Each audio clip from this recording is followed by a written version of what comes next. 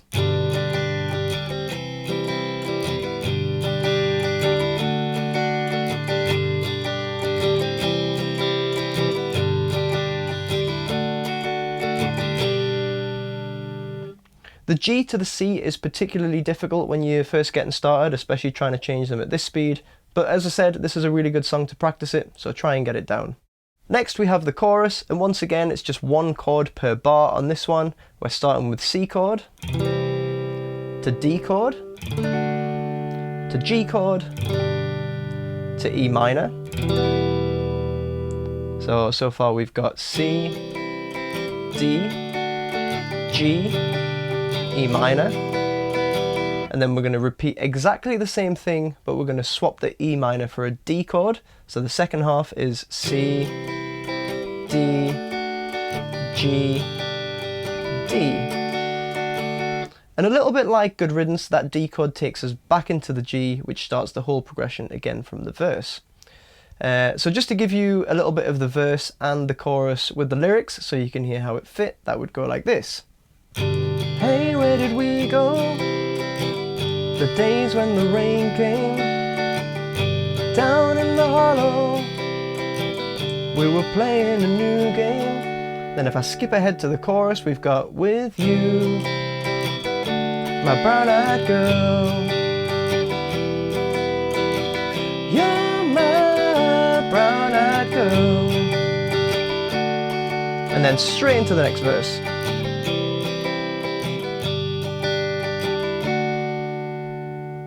And the only remaining part of the song is the bridge, which is that, do you remember when we used to sing sha la la la la la la la la la la. So the sha la la parts are just the same chords as the verse, but the do you remember when, that all happens over just a D chord. And once again, try and utilize the palm muting, so find that sweet spot, and it's all just quick down strums. Do you remember when we used to sing? And on the sing, release the palm muting, hit the G chord, back to the big strumming on the Old Faithful pattern, and just use the vocals to help you anticipate when that G chord comes back in. So let's take a look at the little lead guitar part for Brown Eyed Girl now. I've just focused in on the section of the neck that we're going to be using. You can still see my right hand, although it's mainly just picking the top two strings together. So the first shape that we're going to be playing starts with the second finger on the 8th fret of the B string, and then the first finger on the 7th fret of the high E string. And you've got to make sure that the second finger isn't lying down and muting the top string. So when you pick the top two strings, you can hear both the notes ringing out together like this. So you should hear the little harmony there, the two notes, and together. Now that's a nice little happy sound, so we're going to refer to that as the major shape. The other shape that you need to know is the minor shape. So if I move the first finger back a fret and play the same two strings, you can hear they've now got a much sadder sound. So when you get that 2 fret gap, that's going to be the minor shape. And they're the terms that I'm going to use to refer to them during this little tutorial. So we're going to start with a major shape with the second finger on the 8th fret of the B. We're then going to move up to a minor shape with the second finger on the 10th fret of the B. And by the way, if it's easier for you, you can swap to the third finger, so you're using more of a 1 finger per fret system, but I prefer the second finger, so I'm going to refer to it as that, but don't worry if you change it up if you find the other way easier. So we're doing major shape first, slide it up 2 frets for a minor shape, take that minor shape and slide it up another 2 frets to the 12th fret. So if we play them 3 together,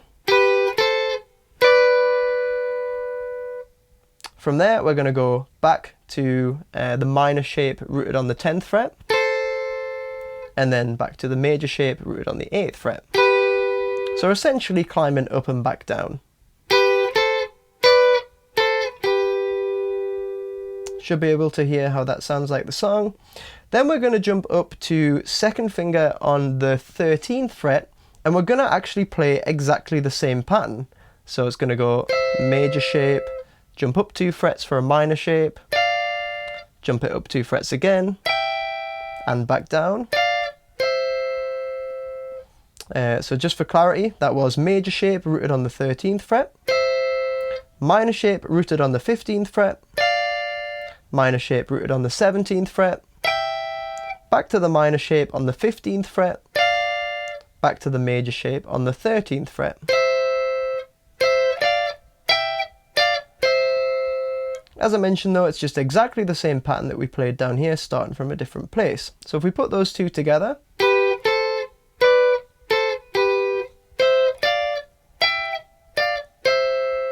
we're then going back to the first pattern, starting on the 8th fret, played exactly the same. And then to finish it off, we're going to slide down the neck. So now we're going to do a minor shape rooted on the 7th fret of the B string. We're going to strum that once. Then you're just going to pick the note on the B string that my second finger's playing, the 7th fret. Then the 8th fret. And then the first finger's going to play the 5th fret on the top string. And that's how it finishes off the riff. So that was 7th fret, 8th fret on the B, and then 5th fret on the high E. So if we put all of that together,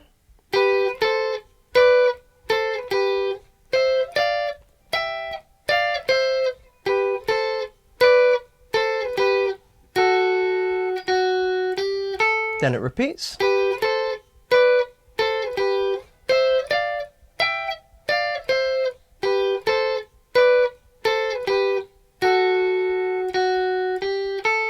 And then you beat into the chords for the verse. So that's a nice little riff to try out a little bit of lead guitar. As I said before, it's a little bit more accessible for electric guitar because some of the higher frets can be a little bit tricky on acoustic, but just have a go with it, have a little bit of fun, try and make it sound like the song, and that is how you play Brown Eyed Girl.